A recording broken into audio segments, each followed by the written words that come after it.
and there was no way I was going to let being a single mom take away my independence. I did not want to be another government statistic at the age of 21. Yeah. How much did you make that weekend, if you don't mind me asking? First one. I think it was around £2,000. Oh.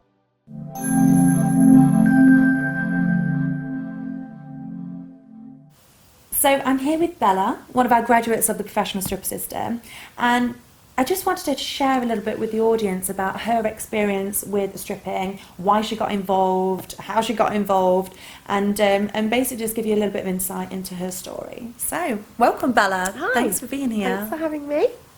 So please, share with us, what was your reasons for getting into dancing?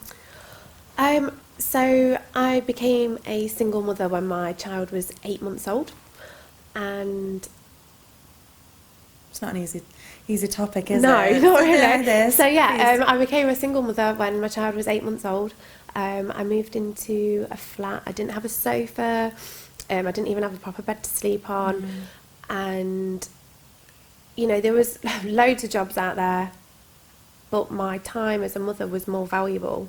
Yeah. So I needed something that I could go and do where I'd still have all that time to be a mum. So you didn't want to spend time away from your son, but you still needed to make money in order to provide for him. Exactly. Yeah, I understand that. So yeah, I went, met up with an old friend of mine, went and had a coffee with her, not seen her for a good couple of years, so asked her what she'd been doing, and she told me that she'd been dancing, told me how much money that she'd been making. There's always someone that's been dancing in the crowd, isn't there? Always.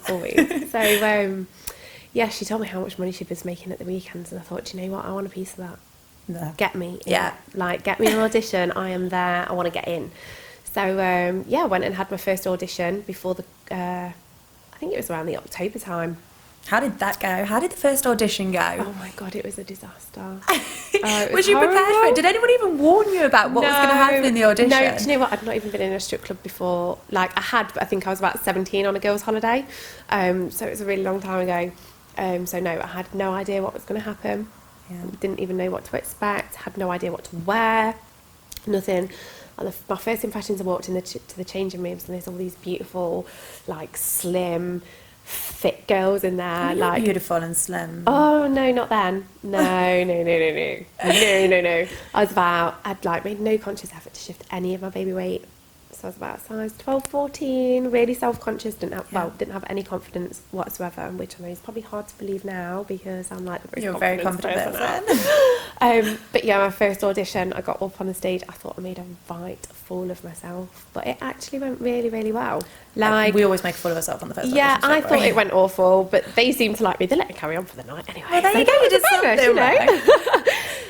So I got to do my my audition night, and then I worked that whole weekend afterwards. And how was that? How was the first weekend? Share really us a little bit about it. Really good. For saying how nervous I was, I think after that first night I got a little bit of a confidence boost because I did do okay, and even though I didn't feel quite right in my body and the way I looked, like the fact that men were paying £20 to have 3 minutes of my time and to see me dance was just like the biggest confidence boost ever.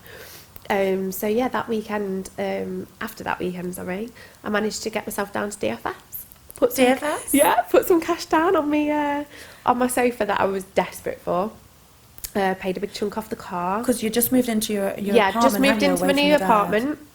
So I didn't have anything really. Like, I had like the basic stuff. Staying on a mattress on the floor, right? Yeah, mattress on the floor. Yeah, no sofa. We've all been there. Had a beanbag and a couple of throwovers, you know. Yeah. But there was no way that I was going to take handouts. That's not me. I've always been independent, and there was no way I was going to let being a single mom take away my independence. Yeah. I did not want to be another government statistic at the age of 21. Yeah. No way. That's just not me.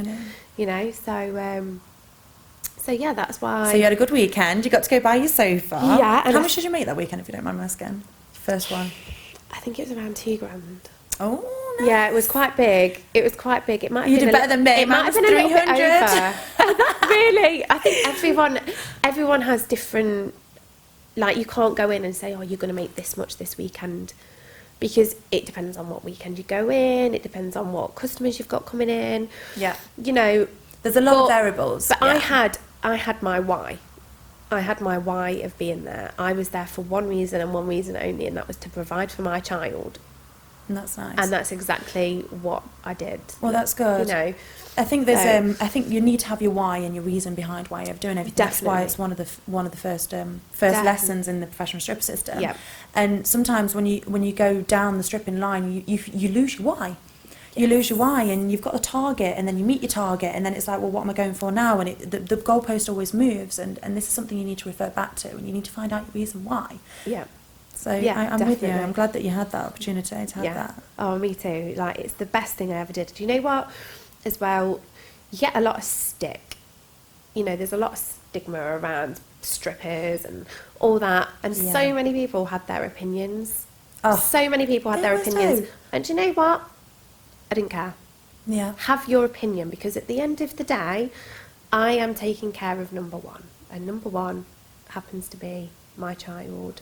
And he wants for nothing. He's not spoiled, but, you know, I'm the one providing. Yeah. I've provided for him.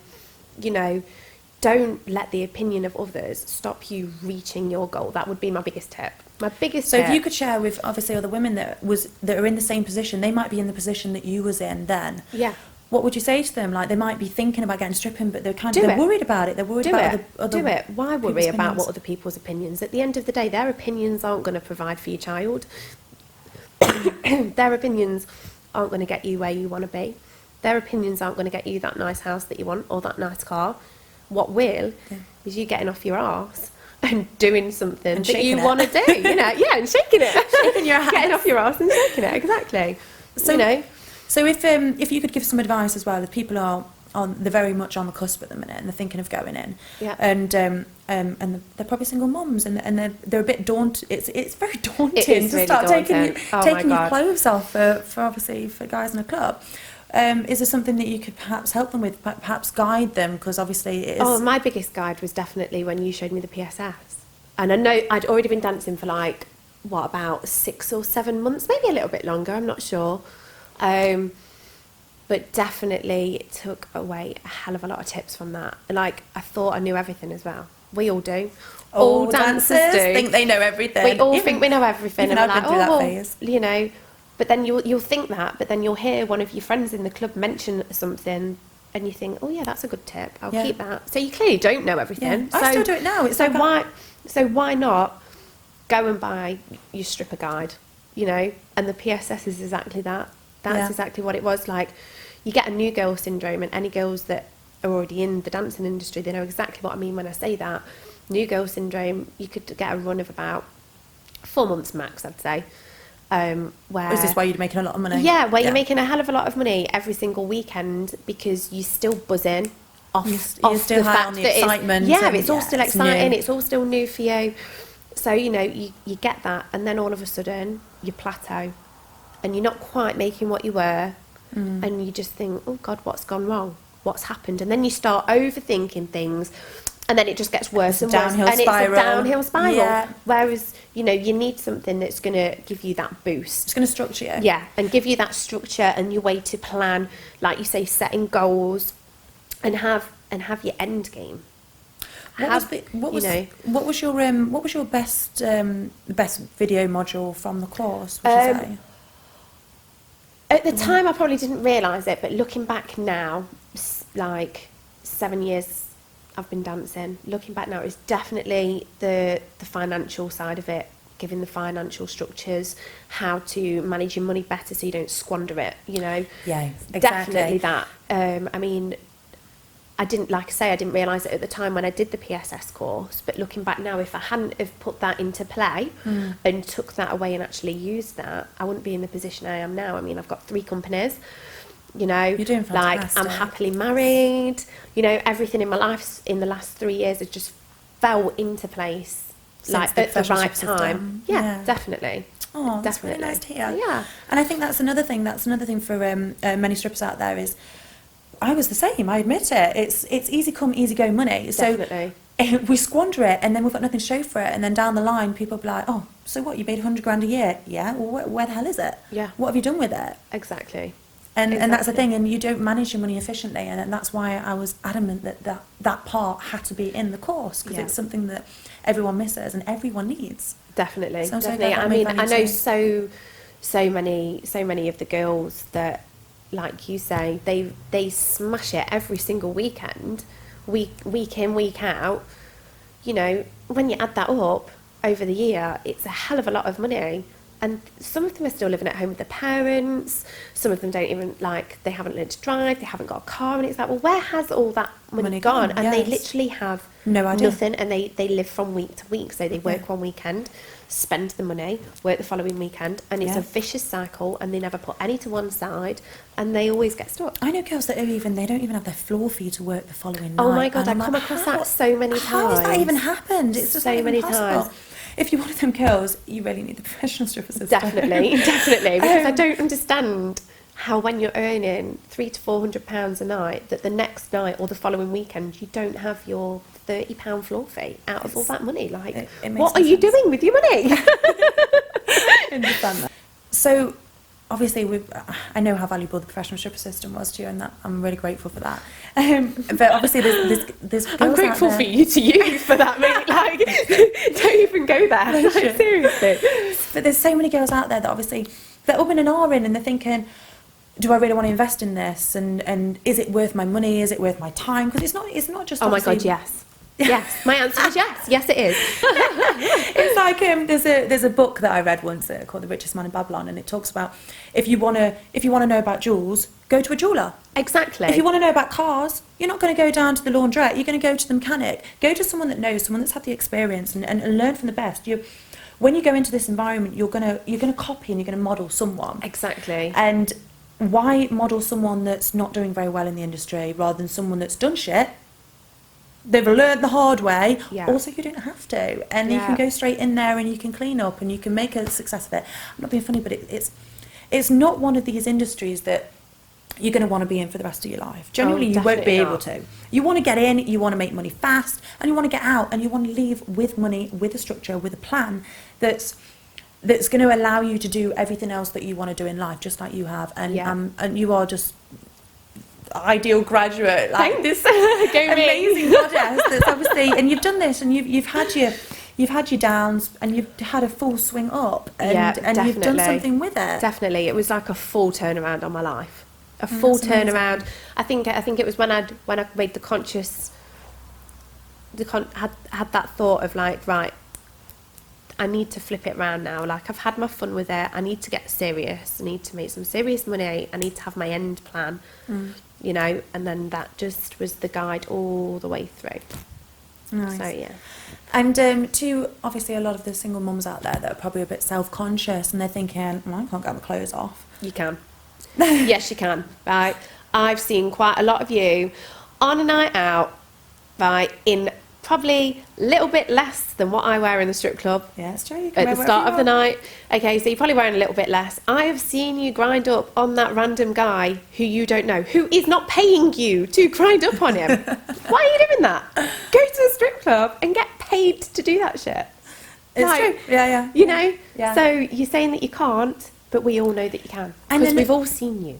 We've seen you do it. You've been doing it for free for however many years. So go and get paid to do it. And the guys love the variety anyway. There's so many women out there that say, oh no, I've still got the baby weight, and like you said, definitely, it doesn't make a difference. No. It's like the variety is key. Not every guy wants some skinny tall blonde. Oh God, no. And do you know what? I can tell you something. Like, if I swung the other way, there is no way that I'd want some skinny bony thing grinding up on me either. Not that there's anything wrong with that. If that is what you've got, then fucking work with that.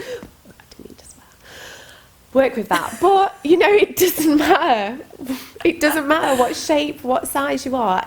You are gonna be some man's ideal. You're gonna be some man's ideal, and the point being is what we like about the professional stripper system. It actually allows you to realise that. It allows you to grow enough confidence, have all the tools and the resources that's going to allow you to go into that atmosphere, go into the environment, and clean up. Like, I've known so many of our graduates that they apparently they're newbies. They've never done this before, and girls will actually say to them, "How long have you been dancing?" They can't believe it's their first night. Yeah. They can't believe it's their first week because they know what they're doing, and that's the difference. It's so easy when you know how. Yeah, definitely. And that's the thing. But people don't realise this. You need that guide. You need that lessons. Everyone needs their guardian stripper. Guardian stripper. So if you could say, I'll get a bit funny now. Okay. Go on. If you could share with us maybe, oh, it started raining. If you could share with us one line that you would say to a customer. Oh God. Put you on the spot now. What would you say when you walked up to a customer? Oh, I don't even know. It's kind of really don't. I normally don't really say anything. I just like flick my hair. You flick your hair. And wink. And wink. And that's it. I Done. quite like that. Done. I actually really like that. No, that's it. And then that's it. That's They're it. in. They know. That's it. They know. They are in. And if they're not in that split second, they will be in about 2 seconds longer. I love that. Yeah, I love that. Brilliant. No, that has probably put me on the spot, and I really don't know. We might have to do this again sometime, and like I can have a little bit of a think about it. I've not had my glass of wine to get going, have I? Anyway. So one of the reasons, obviously, you said that you got into stripping was because you didn't want to spend a lot of time away from your son, but obviously you still needed to make enough money to be able to support him. Yeah. And well, it's all about time to money ratio, isn't it? You know, like I could have gone out and got my standard 9 till 5 and sold an hour of my life for what was the minimum wage back then, like that's £7.50, isn't it? No, oh my God, no. Really? Like you're looking at like £5.70 or something back then. Oh gosh, right. You know, so and you're selling an hour of your life for that, or you can sell 3 minutes of your life for 20 quid. £20. Yeah. You know, and it's a no-brainer. I work, so I'd go on a Friday or a Saturday night. My little boy's already in bed. I've already put him to bed. He's fast asleep. He is none the wiser that mummy isn't there. Don't get me wrong. He's not left home alone. He was with someone. Like, you know, so he was none the wiser that mummy wasn't there. And then the next day, well, I'd get him from work in the morning. I'd probably have 2-3 hours sleep. You do what you've got to do, and then you get up and you have your day and you don't miss a thing. Yeah. Like, why and wouldn't you're there for you? the whole If of you his can life. do that, why wouldn't you? And people say, well, you could have chose any job to go to make money. Like, why are you using the fact that you've got a child as an excuse to being a stripper? You're right. I did choose to be a stripper, and I chose because it was the best option for me not to have to give up time being a mum. And that's nice. And that's why. So you're right. I did choose. Yeah. I did choose, and I'm glad that I did because it's led me to where I am today. Nice. Oh, thank you so much for sharing That's that, all right. Bella. Honestly, I'm so grateful that we had the chance to actually talk about it. We've been saying that we're going to talk on camera for a little while, haven't we? Yes. And share with the audience. Yes, And I'm so glad that we finally got to do that. And I know I'm sure it's added so much value to everyone I really watching. hope so. Really hope so. I think it will. So if you're thinking about doing it, just do it. Stop thinking so much. Just do it. And obviously, if you want to add any comments below, or have a chat with Bella and myself and ask anything more opinions or advice from Bella, please feel free, as that's what we're here for. We're here to help. We want to see you succeed. We want to see you make money, and I'm so glad that you have. Thank you. Me too. Okay, thank you for watching.